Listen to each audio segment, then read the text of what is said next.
Hello, this is Dr. Don White, and this video provides an overview of the IASA Senate Bill 7 Performance Rankings file.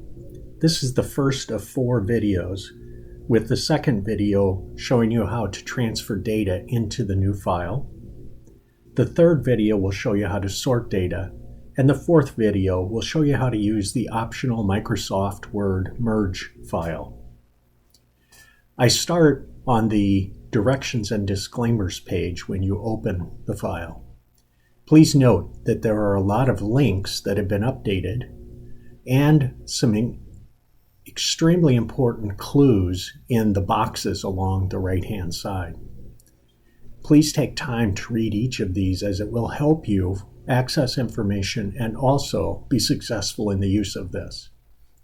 The links provide the actual text of the laws and also some of the key documents from the Illinois State Board of Education and other sources, again, that can help you in the use of the file and understanding Senate Bill 7.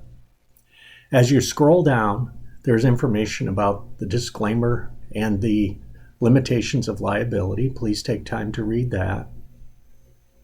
Then also, as you keep going, there are some key points on how to be successful in the transfer of data. And then there are some steps that I've provided that I believe if you follow, you will have success. So as you go down, you will notice number 3 talks about what to do on the worksheet called Inter-District Info Here. Keep going. It talks about what to do on the second worksheet called 2 Lists Pivot Tables. And then step number 5 talks about what to do on the worksheet titled 3 Teacher Data Here. Please take time especially to look at 5C, because it will tell you the minimum amount of data that you need to enter into the program to make it work correctly. As you keep scrolling, you'll see some more tips in the yellow box. Then I also provide step number 6, which is to look at the data check, which is the worksheet titled 4, Data Check. And then there's a couple other tips on how to use the reports. And then down near the bottom, you will see a link to the updated Senate Bill 7 notification letter. This is the optional Microsoft merge file that will be covered in the video number 4.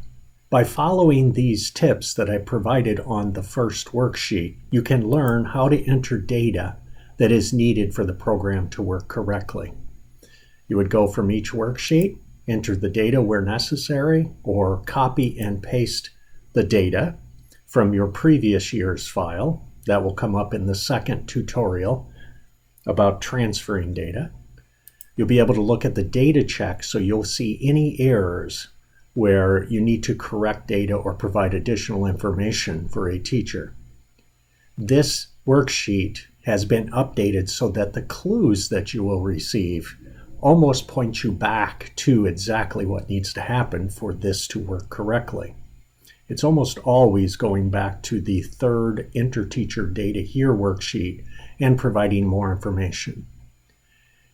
Then I have a merged data worksheet where you will see the data that you've entered. This can be copied and pasted into a new Microsoft Excel workbook or a Google Sheet, whatever your preference may be, and you can then use that data as you wish. And then I provide reports that can be refreshed, and they provide the minimum amount of information that is needed per the law. You'll notice that each of these now include teacher race. That was something that was added last year, and I now have it in each of the reports for this year's file. Group 2 report, similar as the first one. Group 3, Group 4, the current or other eligible position in case you want to see information in a different way. I have a worksheet where you can see all of the teacher's credentials in one report. And then we get to the 2 reports that are necessary as required by the law. The first one is the sequence of honorable dismissal, and then the evaluation ratings list. Those two are the ones that are required to have by law. And then I also provide what I call the evaluation cycle report. If you use that column on the third worksheet, you can use this report to see who is being evaluated in a given year. The last thing I would point out is this happens to be the 24-25 school year. Please note that while I may not update the videos every year, the program stays pretty much the same, so it applies in following years. And the last thing I would say is if you have questions about the law, please contact your district attorney. That's important as the local context is important in answering some questions about Senate Bill 7. If you have specific questions about how to use the program, please send me an email at sb7@iasasurveys.org. That information is included on this first worksheet. I hope you take time to listen to the other 3 tutorial videos because they will provide information that's key in making sure you're successful with this program. Thank you.